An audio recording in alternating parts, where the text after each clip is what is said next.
Hi, everybody. Jenica Williams here with Keller Williams Realty, and I'm so excited to bring on, our friend Tanya Piper, who is a professional organizer with Control Chaos, and she'll kind of go into her business in a little bit. But I know we all need help organizing. Things feel better when they're in their proper place, and so I'm excited for her to be on with us today and just talk to us about all these different things. We have some questions we're going to ask her. Some of you have commented on our post about when we had mentioned we were going to be talking with her this morning.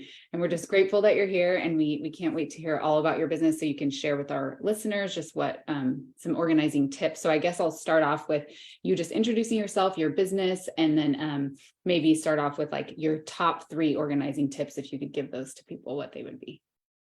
Well, hello, everyone. Thank you for listening in. My name is Tanya Piper, as Jenica mentioned, and the name of my business is Control Chaos. I'm a professional organizer, and the reason why I named my business Control Chaos is because chaos is unfortunately something that we all deal with, and chaos is actually an acronym. It stands for church, home, and office systems. Why is that? Because we're either at church, we're at home, or we're at the office. And unfortunately, that's where chaos seems to lie. So that's why I named my business Control Chaos. I want to help people get things under control. I've been in business for about 16 years.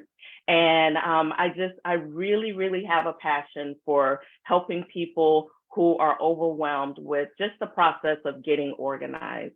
Some of my key tips when it comes to organizing is to first and foremost, lay out a plan, figure out what your goals are, and try to take things one step at a time, meaning one space at a time. When you take the entire house and say, oh no, my whole house is in chaos, you got to focus on one space at a time. Otherwise, it's hard to meet your goals. So my goal is to help you to stay focused. And some key tips, another key tip, if you're dealing with an office and you're, having a tough time with figuring out where to start, when you start to go through your paperwork or going through anything, make sure you look at each item, open up the envelope, open up each item. You never know, you might find some cash. You want to win the lotto, but you may already have that cash on hand.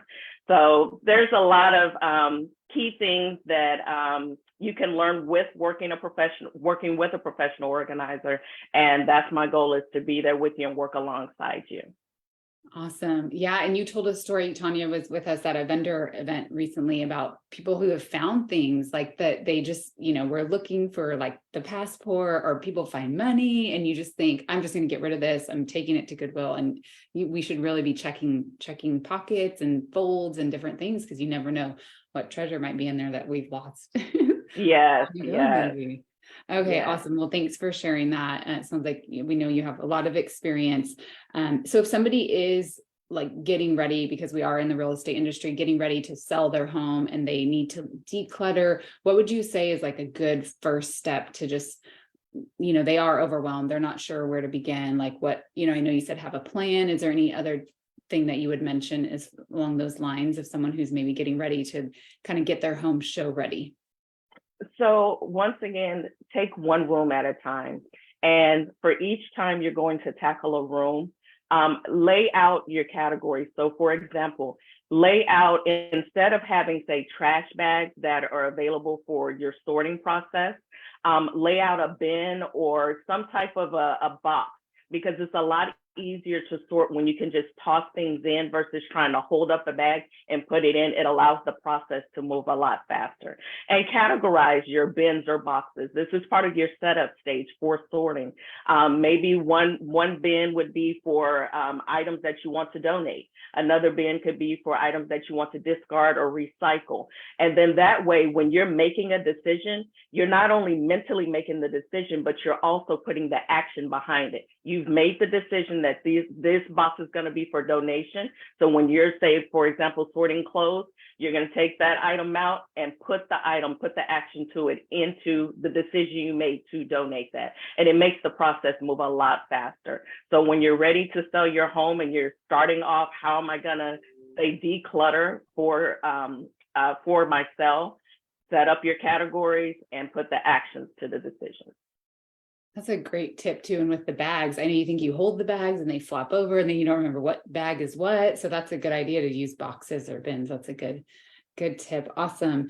And then let's see, what about if someone does tend to hoard things? How do they learn to let go of stuff? We carry on things that we think, oh, well, this is, something I've had it for 10 years. I mean, I can think of things I have, and I think, well, it's just sitting there in the garage taking up space. Is your, motto to, like, if you don't use it in a number of years to get rid of it, or what would you say along those lines of trying to let go of things maybe that we're not using anymore? So there's a rule called the 80-20 rule. And people don't think about the fact that they really only use 20% of their stuff 80% of the time. So one way, example, in a closet, you have all your items, say, hung up one way. Try after you use the item, then you can turn that hanger backwards and say within a month, once you look at the items that you really are using, of course, you're washing them in between. When you go to hang it back up, hang it up that opposite way so that in the end, you can have a quick scan of your results, how much you really, really are using. Now, I understand with seasons, things change. And also with COVID, that's a whole nother thing of, oh, we haven't been going anywhere. So I have nowhere to wear my fancy dress. I haven't worn it in 3 years because I had nowhere to go. So those are special situations, but really take a moment to figure out what it is that you're using a majority of the time. And a lot of times that will help someone to let go of things.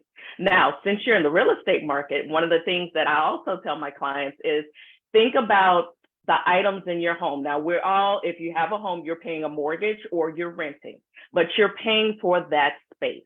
Now, those items that are in that space, they're taking up that square footage.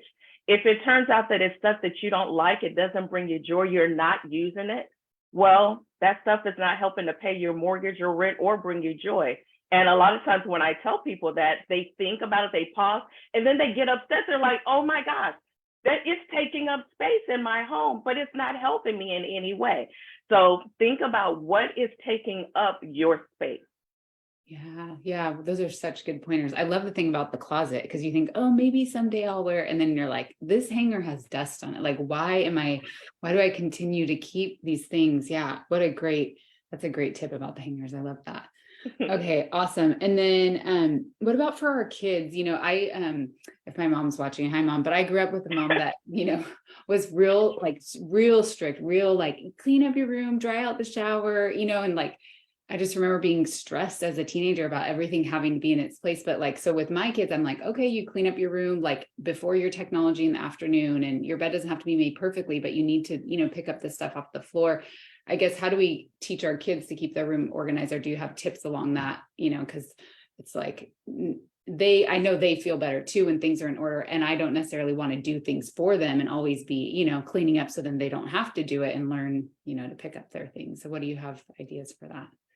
I think with kids, actually you'll find the same thing with adults. If there's an item that you've taken out, put it back when you're done. Basically completing a process and helping them to understand that is a habit that has to be formed. It takes practice. I think that's something that really can help someone to maintain their space, because it really comes down to a habit. The items can't do anything on their own. We're the ones as humans that have power over the items. So we have to put the item back or take the item out.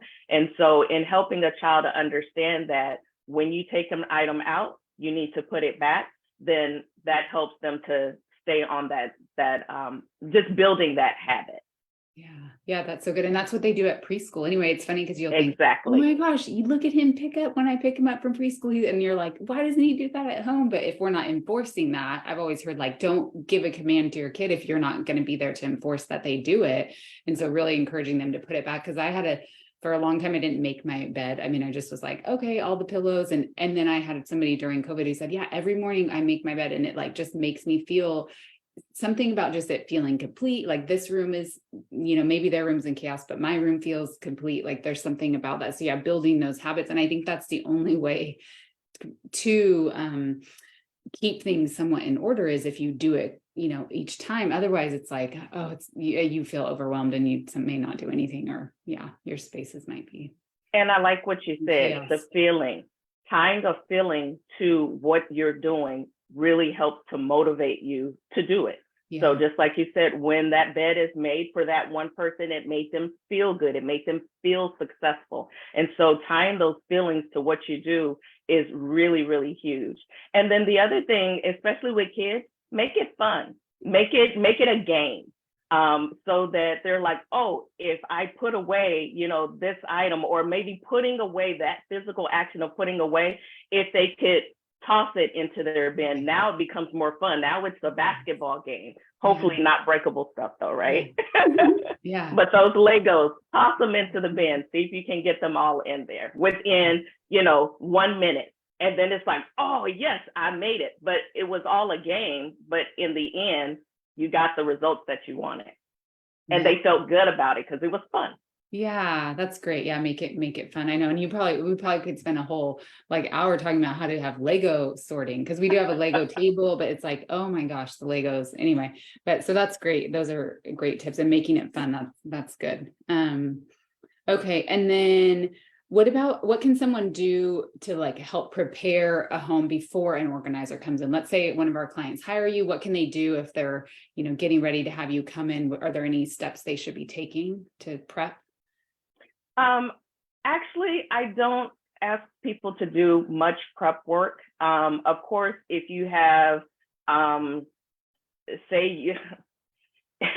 gone to a home where their dinner from, I don't know, I think a couple nights before was still left on the table. And so, clear up if there's any trash or things that could cause additional hazardous issues.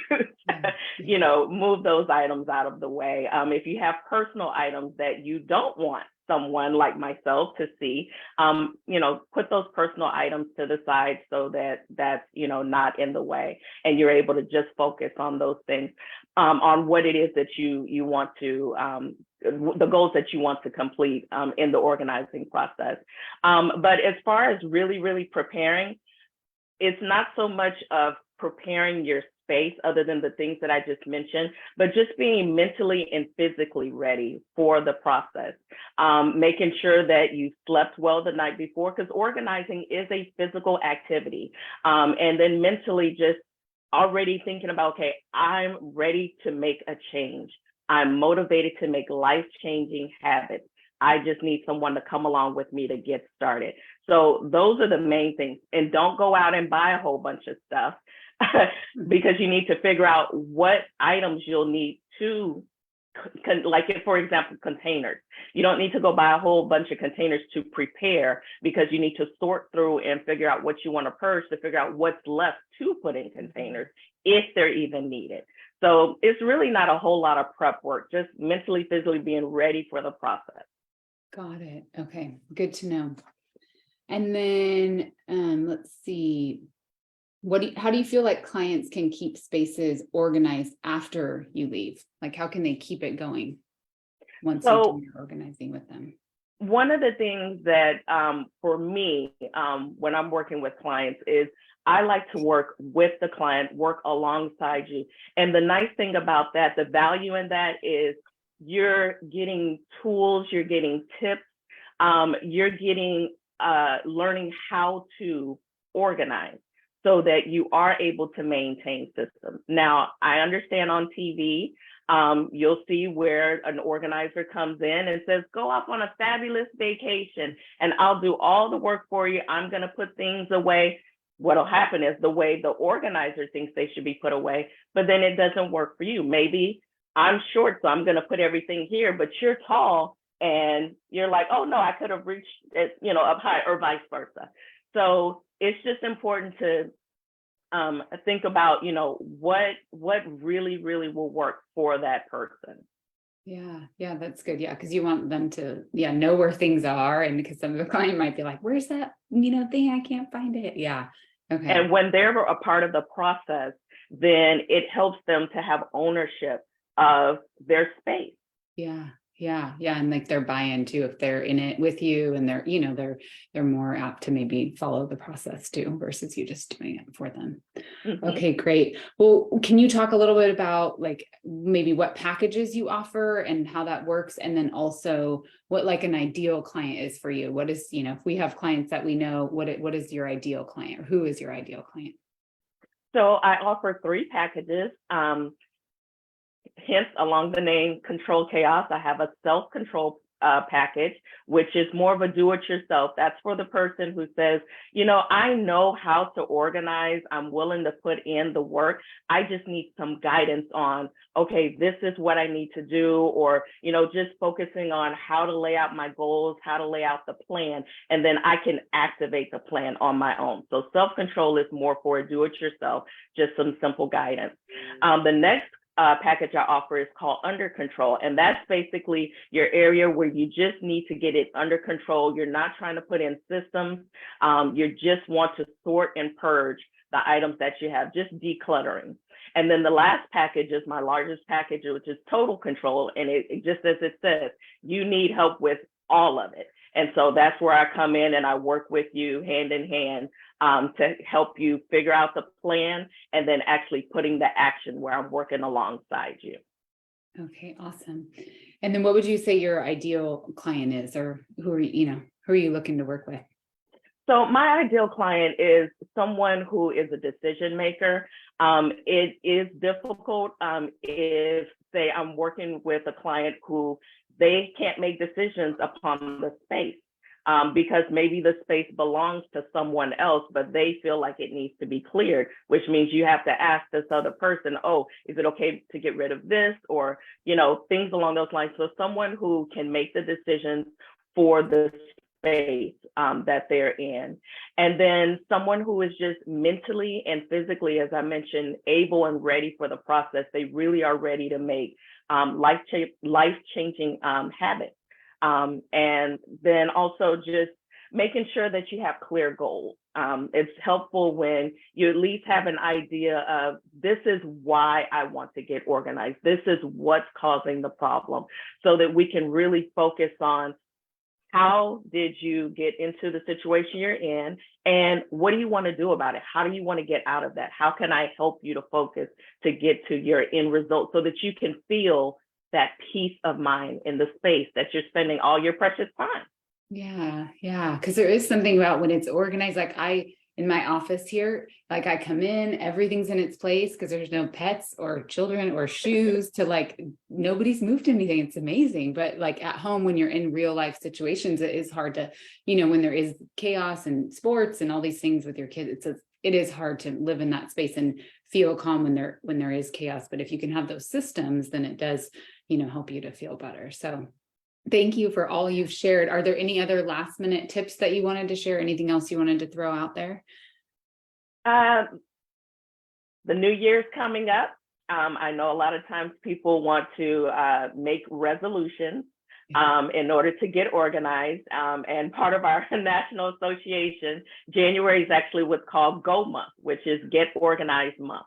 And it's just that motivation to get organized. Or if you realize, I can't do this on my own, I want to work with a professional so that the process can go from beginning to end. And so it happens a lot faster. Just having that friend. I'm your friend.